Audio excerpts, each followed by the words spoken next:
Baiklah, sekarang kami akan membahas mengenai materi hukum Coulomb dan medan listrik. Ketika kita berbicara tentang medan listrik statis, maka kita akan berbicara tentang muatan dan interaksi antara dua muatan. Di sini misalnya saya mempunyai koordinat Kartesian. Saya buat di sini dengan sumbu X dan sumbu Y. Di sini kita misalkan saya mempunyai muatan di sini kita buat dengan muatan I, jarak titik 0 ke muatan tersebut itu adalah RI dengan tanda vektor. Selanjutnya lagi itu saya mempunyai muatan di sini itu Q besar. Jarak titik 0 ke Q besar, muatan Q besar itu adalah R. Baiklah, bagaimana interaksi antara kedua muatan ini? Seperti yang kita tahu, jika kedua muatan tersebut sama jenisnya, akan saling tolak-menolak. Namun, jika kedua muatan tersebut berlawanan, maka dia akan saling tarik-menarik.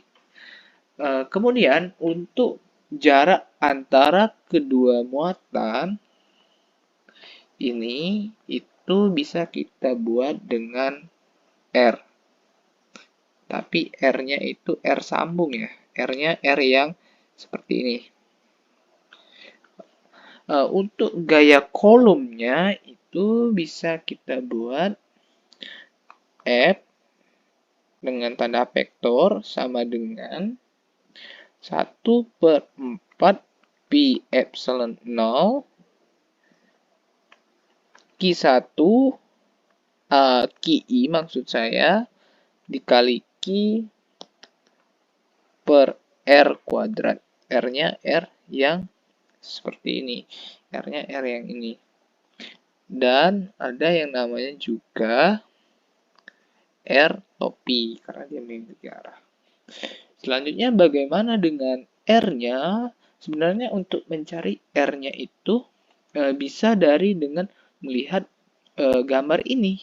Itu bisa dicari dengan R sama dengan R dikurang RI. Tanda vektornya jangan lupa. Atau kalau dalam penjumlahan juga kita bisa buat dengan kan R itu sama dengan RI ditambah R biasa. Atau R ini itu RI ditambah maksud saya R-nya R yang sambung. Nah, ini bisa kita putar menjadi R sambung sama dengan R min RI. Seperti itu. Selanjutnya, bagaimana jika kita mempunyai banyak muatan di sekitar sini? Maka muatan tersebut akan berkontribusi terhadap titik uji yang ini. Muatan-muatan ini akan berkontribusi terhadap titik uji. Maka dia bisa saja seperti ini. Ini ke sini, ini ke sini, ini ke sini, dan seterusnya. Lalu, gaya yang diterima oleh titik uji ini sama dengan oke, kita pakai pena merah. F uji itu sama dengan F1 ditambah F2 ditambah seterusnya sampai FI. Nah, ini juga bisa kita buat Q per 4 Pi epsilon 0 buka kurung Q1 per jaraknya kuadrat, kemudian pakai topi, jangan lupa, ditambah Q2 per ini 2, ini 1, jangan lupa, kemudian ini 1, ini 2, tambah seterusnya ditambah QI per jarak I-nya, ini jangan lupa pakai tanda vektornya, kemudian topi, tutup kurung. Seperti itu. Selanjutnya kita akan membahas mengenai medan listrik. Apa sih yang dimaksud dengan medan listrik? Yang dimaksud dengan medan listrik itu misalnya saya mempunyai muatan, bisa dikatakan muatan positif, yang namanya Q, saya buat di sini. Muatan tersebut akan bergerak keluar secara radial dari muatan tersebut. Jadi seperti ini, seperti ini, seperti ini, seperti ini, dan seterusnya. Artinya, besar jangkauan dari medan listrik dari muatan tersebut bergantung pada muatannya yang di tengah ini. Jadi jika muatannya semakin besar, maka bisa dikatakan jangkauannya juga akan semakin jauh. Demikian juga dengan sebaliknya, jika muatannya kecil, jangkauannya juga akan semakin pendek. Jika kita misalkan lagi, saya mempunyai seperti tadi, sebuah koordinat kartesian. Oke, seperti ini kita lambangkan X dan Y. Saya mempunyai banyak muatan. Kemudian di sini ada titik ujinya. Saya buat titik uji ya. Nah, kita misalkan kita ingin mengukur ya. Mengukurnya itu dari muatan yang ini bisa kita katakan. Kita tarik garis untuk ke titik nolnya itu kita buat misalnya RI.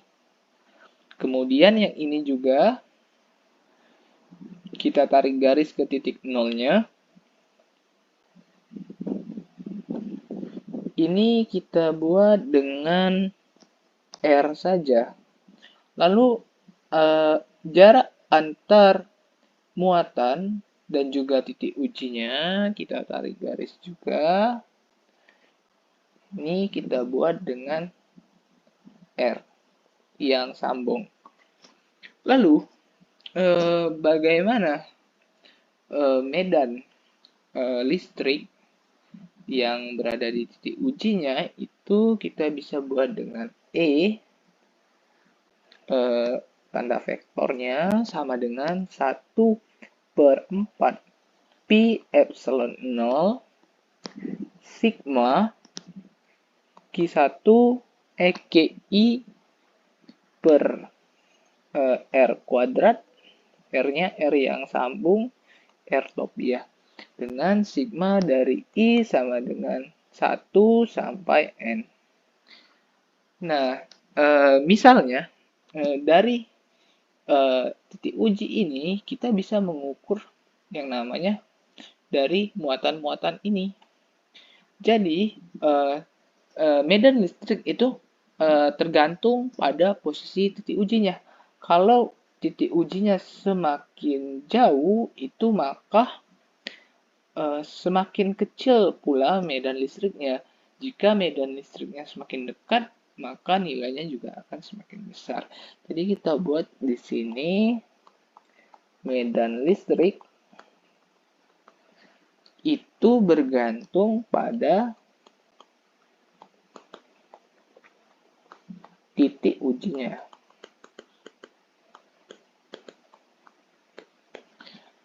Lalu bagaimana dengan misalnya kita sumber? Jika kita buat di sini, jika sumber merupakan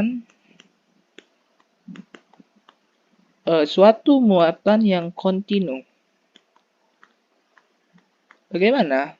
Misalnya untuk kasus yang pertama itu garis ya, garis.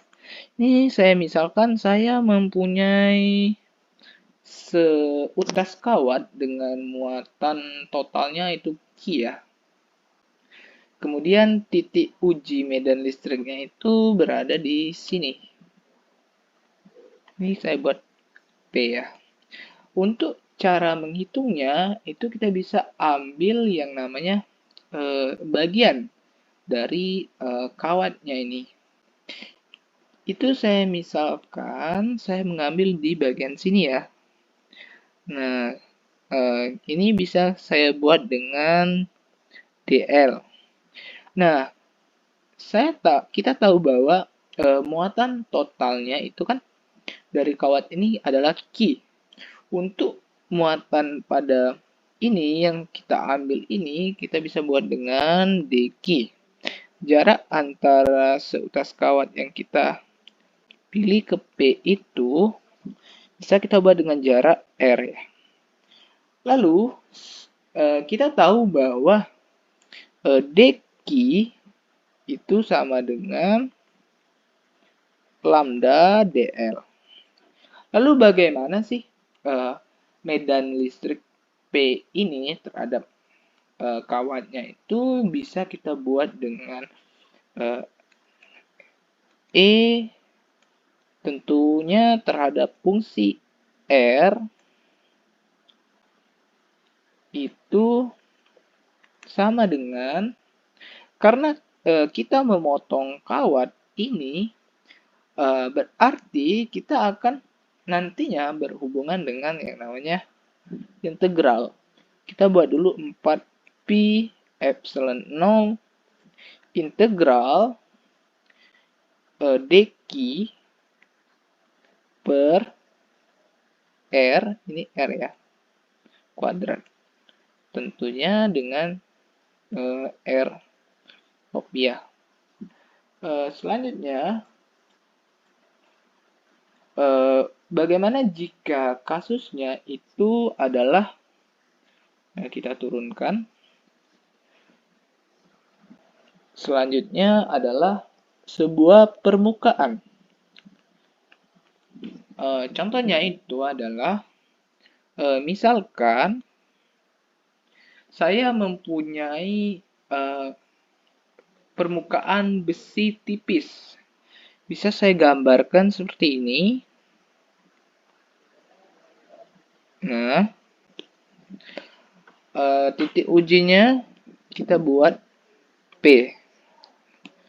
Kemudian, caranya kita ambil bagiannya juga. Kita sebut dengan DA. Kemudian jarak antara DA ke P-nya itu kita tarik garis itu R. Lalu untuk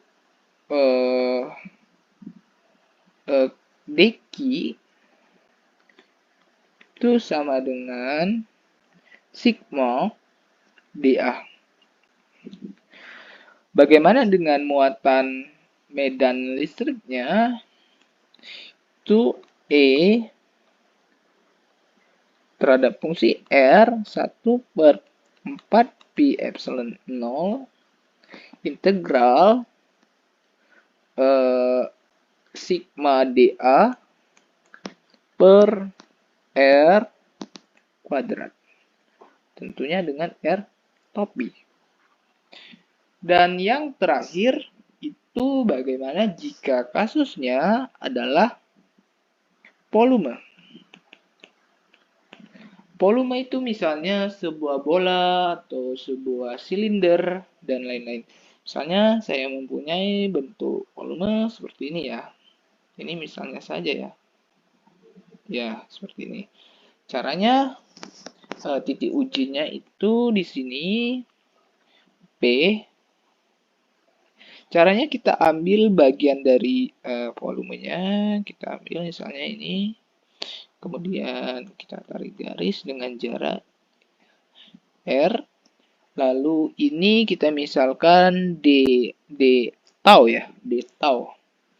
Dan untuk medan listriknya itu E terhadap fungsi R sama dengan 1/4 pi epsilon 0 integral kerapatan volumenya itu bisa dengan rho d tau per kuadrat R kuadrat dan R OP. Jika sumber merupakan muatan kontinu seperti garis, maka akan seperti ini. Kalau dia permukaan akan seperti ini. Dan kalau volume dia akan seperti ini.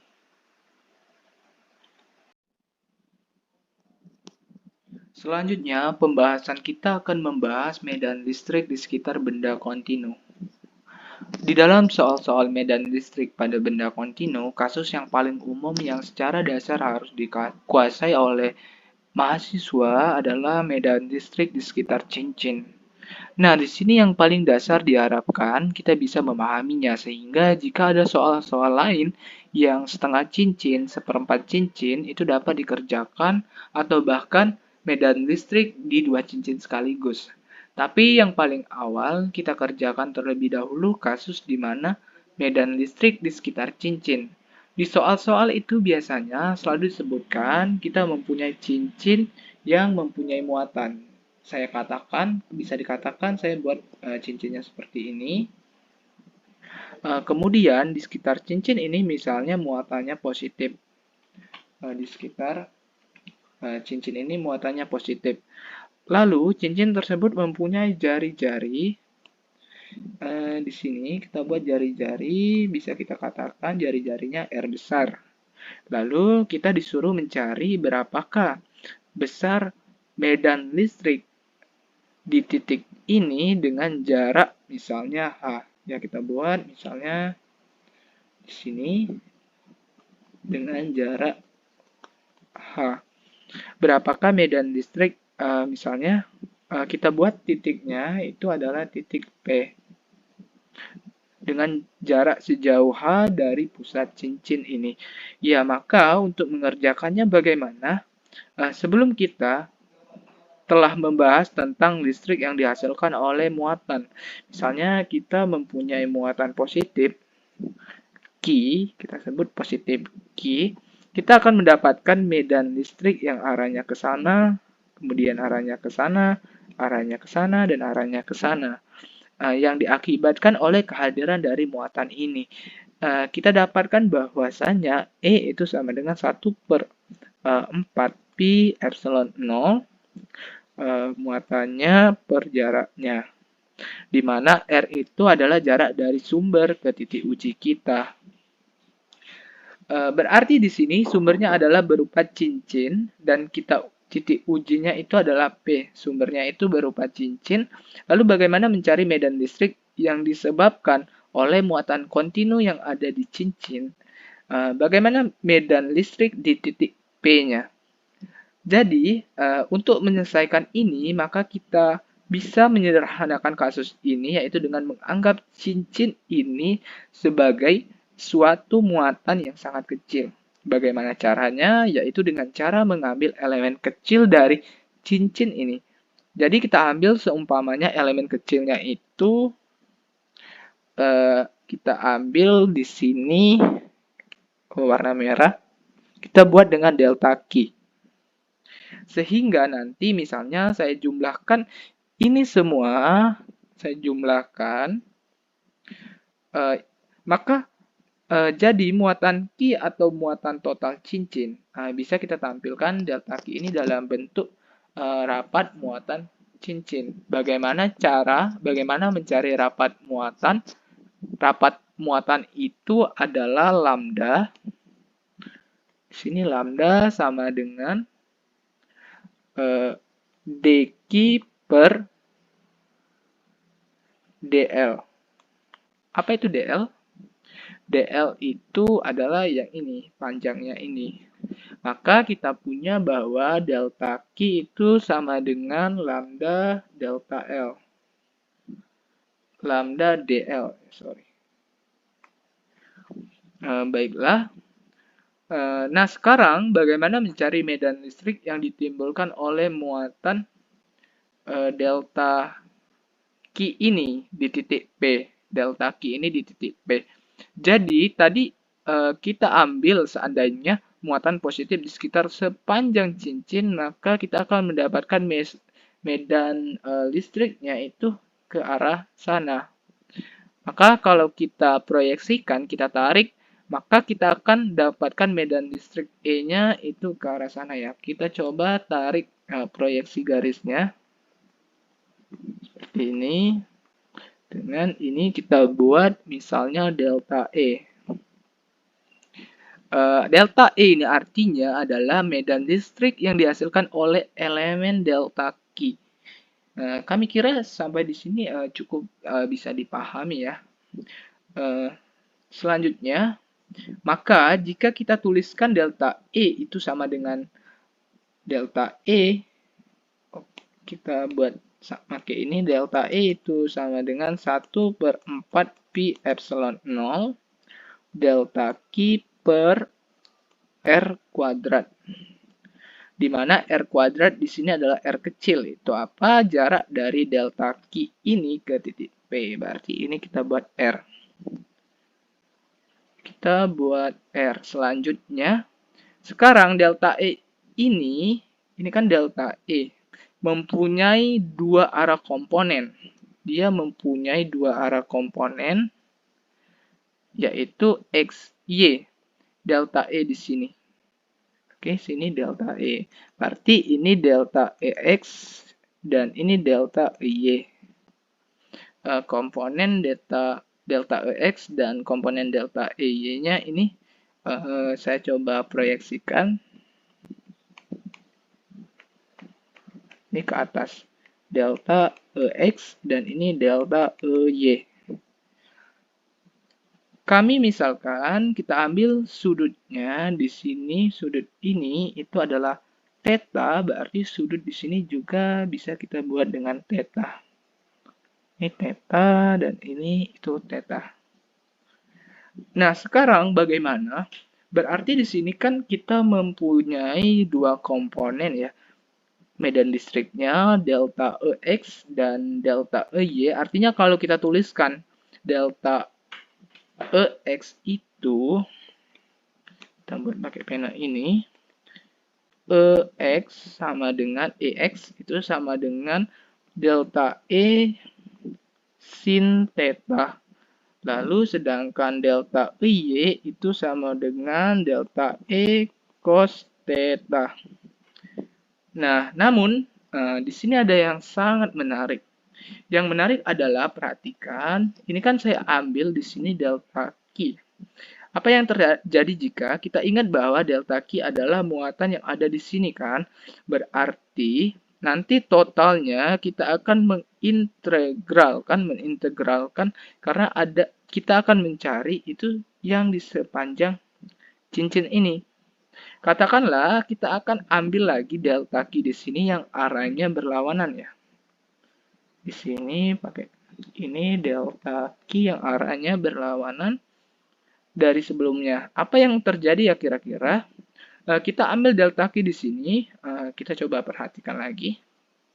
Delta Q di sini bagaimana medan listrik, kontribusi medan listrik oleh muatan ini terhadap titik P-nya.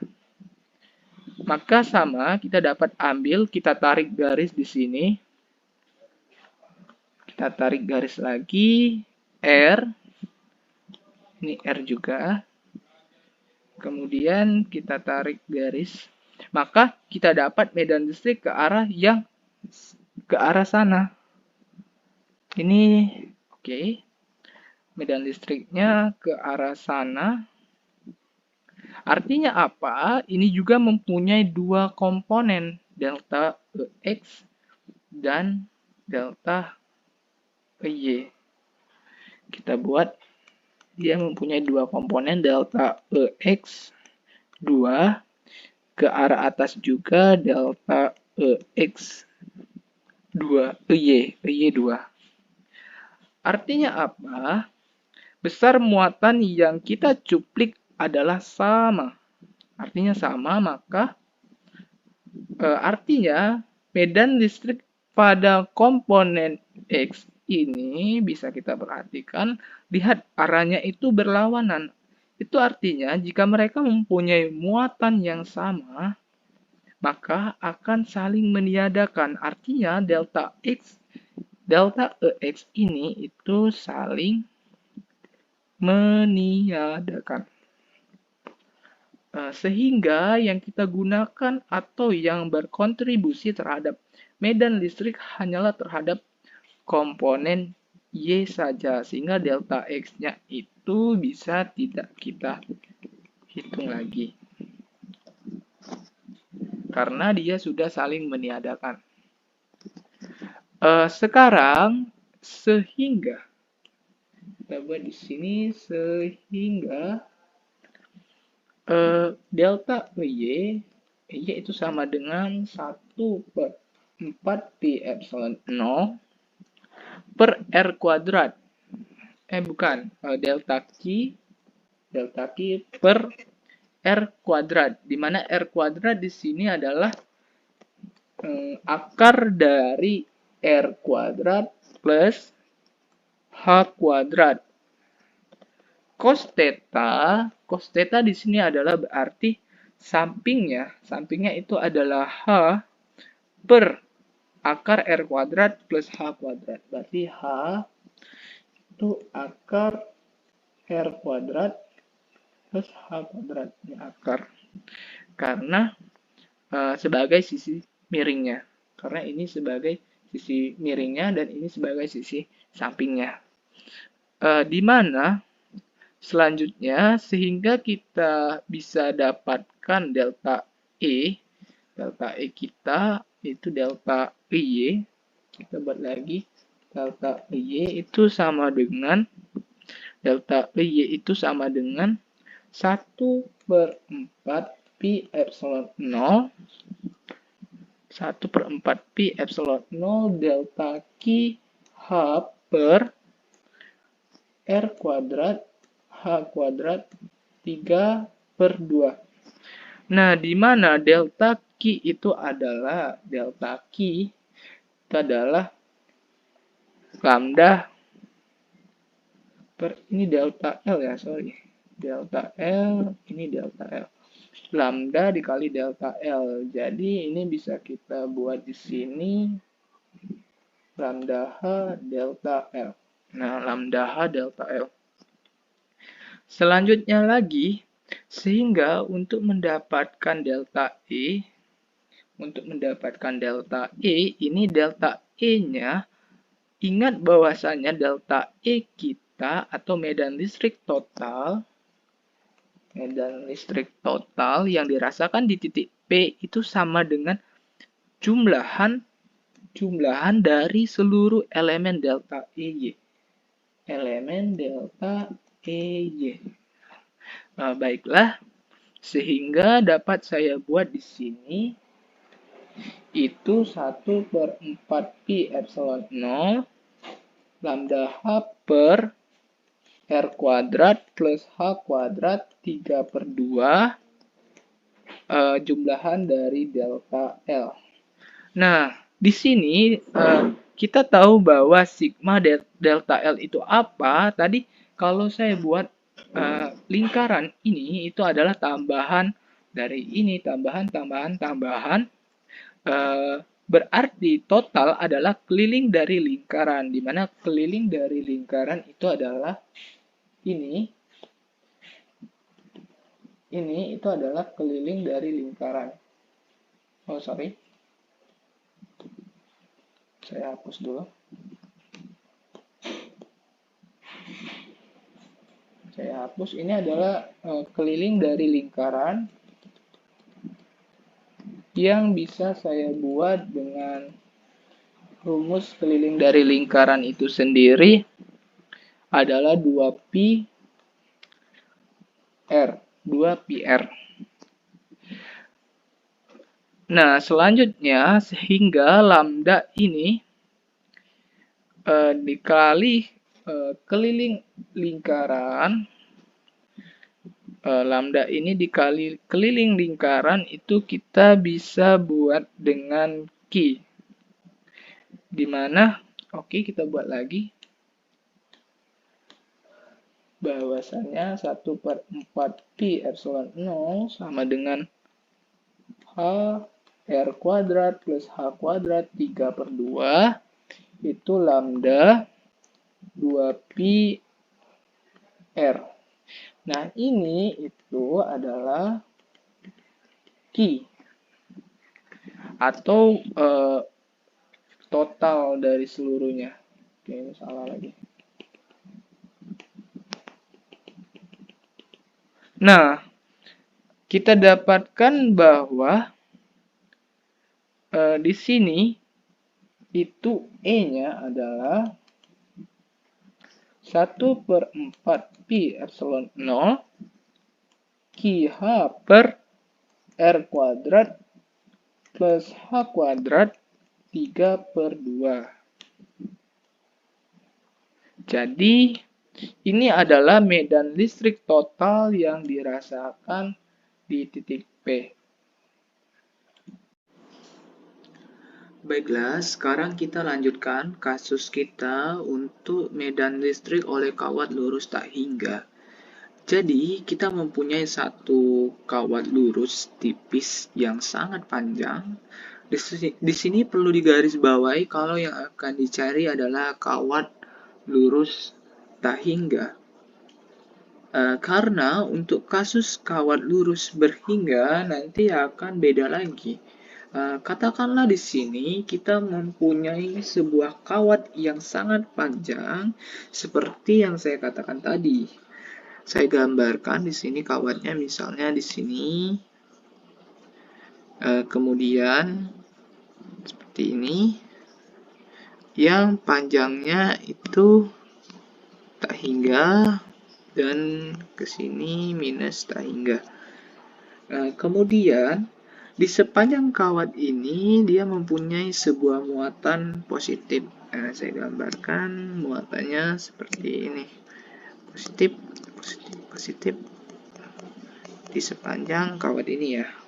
Kita akan mencari berapakah medan listrik yang dirasakan di titik sejauh A misalnya. Seumpamanya A-nya di sini yang jaraknya A dari kawat tersebut. Saya gambarkan misalnya di sini.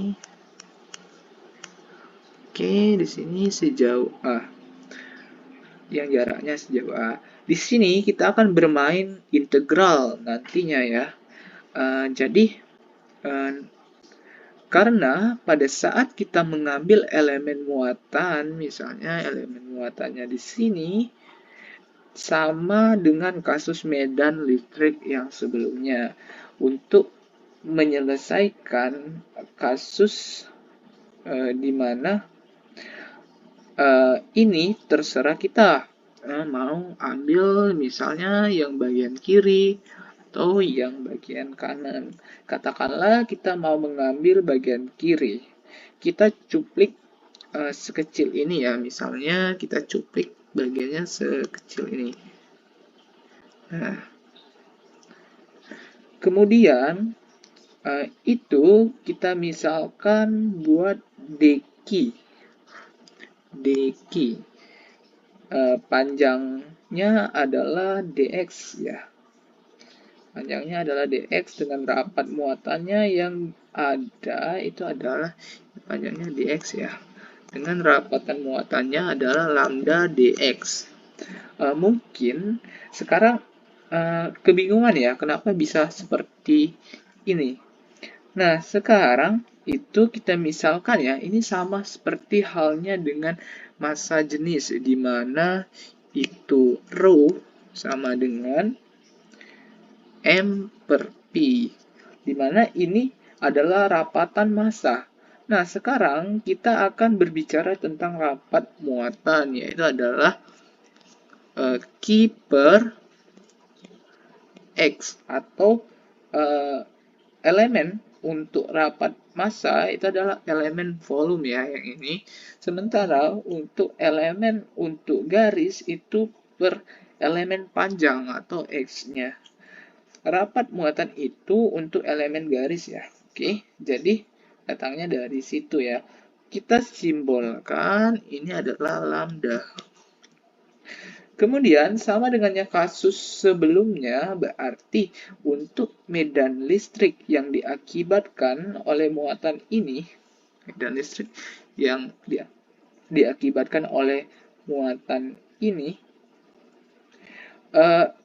terjadi terhadap titik P sejauh H ya, sejauh H ini, maka kita ambil seperti ini ya, kita akan tarik garis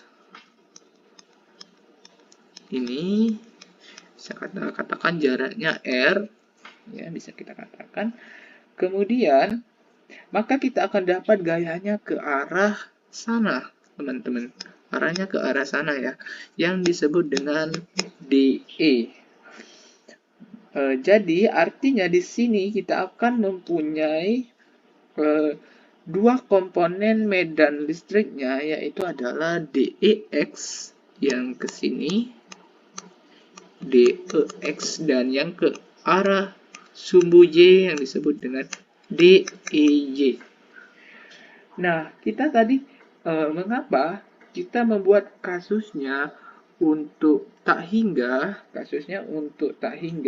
karena ketika kita ambil atau kami ambil yang panjangnya tak hingga, berarti bisa kita ambil di bagian mana saja, bagian kawat di mana saja. Jarak dari sini, misalnya dari sini itu ke sini itu akan sama. Jarak dari sini ke titik A itu akan sama, sedangkan untuk kasus kawat lurus berhingga itu tidak bisa. Jadi ini merupakan tahap yang paling sangat sederhana. Misalnya, kita buat jaraknya sejauh X ya. Kita pakai yang ini. Jaraknya sejauh X, teman-teman. Maka akan saling meniadakan. Misal kita mencuplik yang di sini juga, yang sejauh X.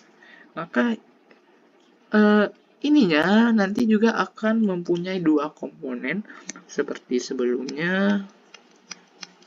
Dan ini ke atas, ini DEX2, DEY2 yang dikibatkan misalnya kita yang mencuplik area yang di daerah sini. Artinya di sini kita ingat bahwasanya DEX ini akan saling meniadakan ya teman-teman.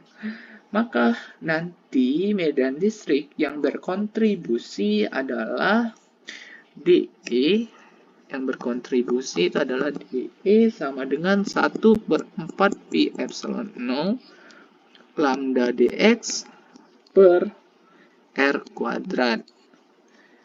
Nah, di mana R kuadrat itu adalah jarak terhadap titik ujinya. Ini adalah jarak terhadap titik ujinya. Sehingga kita dapat tuliskan bahwa sama dengan 1/4 Pi Epsilon 0 sama dengan lambda dx, yang dimana jarak R-nya adalah X kuadrat plus A kuadrat. Dan plus A kuadrat. Kemudian, selanjutnya, nah tadi kita sudah bahas bahwasanya DEX itu saling meniadakan. Kan ya teman-teman. Selanjutnya, sedangkan DEY itu tidak. Ini yang berkontribusi. Seumpamanya di sini kita ambil sudut tetanya di sini, misalnya saya ambil sudut theta di sini ya teman-teman. maka di sini juga akan theta sudutnya. Berarti maka kita dapatkan di sini nanti bahwa DIY itu sama dengan DE sin theta ya teman-teman. Selanjutnya maka untuk medan listrik totalnya itu E sama dengan, baru kita pakai integral DEY. Karena kita tadi dari integral tak hingga ke minus tak hingga, maka integralnya minus tak hingga sampai tak hingga seperti ini. Kemudian sehingga di sini kita punya bahwasanya integral minus tak hingga integral kemudian 1/4 pi epsilon 0 kemudian lambda dx per x kuadrat plus a x kuadrat plus a kemudian x kuadrat plus a kuadrat.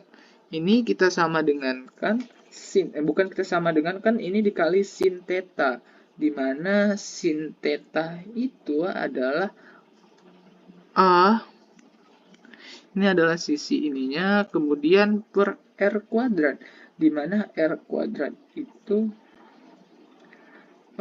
sin theta di sini akar ya, akar x kuadrat plus a kuadrat, di mana r itu yang seperti ini, r itu sama dengan x kuadrat plus a kuadrat akar ya. Nah teman-teman, selanjutnya itu ingat di sini bahwa r adalah x kuadrat plus a kuadrat ya. Maka di sini sinnya yang ini tadi, karena kita integralkan terhadap X, maka komponen di luar X itu bisa kita keluarkan. Misalnya kita punya integral,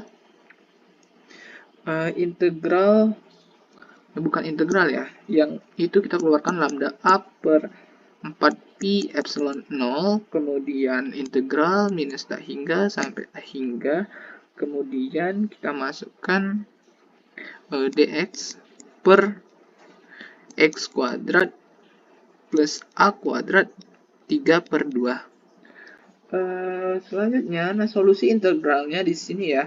Solusi integralnya itu sama dengan lambda a per 4pi epsilon 0 kemudian x per a kuadrat akar a kuadrat plus tak hingga kuadrat.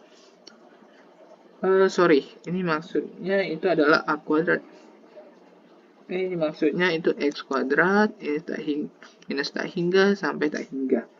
Lalu, karena sekarang kita integralkan ini solusinya, kemudian maka untuk menjelaskannya itu kita buat dulu ya, sama dengan plus tak hingga ya, plus tak hingga dikurang minus tak hingga. Nah sekarang perhatikan di sini kita dapatkan x per ini ya, x per ini, x-nya juga tak hingga, maka hasilnya ini adalah tak hingga ya. Jadi seumpamanya saya mempunyai tak hingga plus 1 itu sama dengan tak hingga. Jadi 1 ini itu tidak berarti. Tapi kalau saya kuadratkan, ini juga hasilnya kuadrat. Tapi kalau ini saya akarkan, dia juga akan menjadi tak hingga saja. Sampai di sini paham? Oke, selanjutnya itu berarti lambda A per 4pi epsilon 0, 4pi epsilon 0, kita buka, mungkin kita sedikit geser nanti karena takut tidak muat. Oke, kurungnya seperti ini, lambda per A kuadrat plus lambda tak hingga kuadrat dikali dikurang minus tak hingga a kuadrat akar a kuadrat minus tak hingga tutup kurung. Oke, ini panjang ya. Kemudian kita bisa sama dengan A per 4pi epsilon 0, kemudian 1 per A kuadrat minus lagi 1 per A kuadrat. Maka sama dengan lagi E-nya sama dengan, bisa kita buat di sini bahwa lambda A per 4pi epsilon 0 itu sama dengan 2 per A kuadrat. Jadi di sini E-nya itu adalah lambda per 2pi epsilon 0 A. Oke. Jadi ini adalah medan listrik yang dihasilkan di titik uji akibat distribusi pada kawat lurus sehingga. Mungkin itu saja yang dapat saya sampaikan. Saya mengucapkan terima kasih kepada teman-teman yang sudah menonton demi menyelesaikan ujian tengah semester atau kuliah medan magnet. Saya harap sangat mudah dimengerti, dan jika terdapat banyak kesalahan saya mohon maaf sekali. Saya akhiri, wassalamualaikum warahmatullahi wabarakatuh.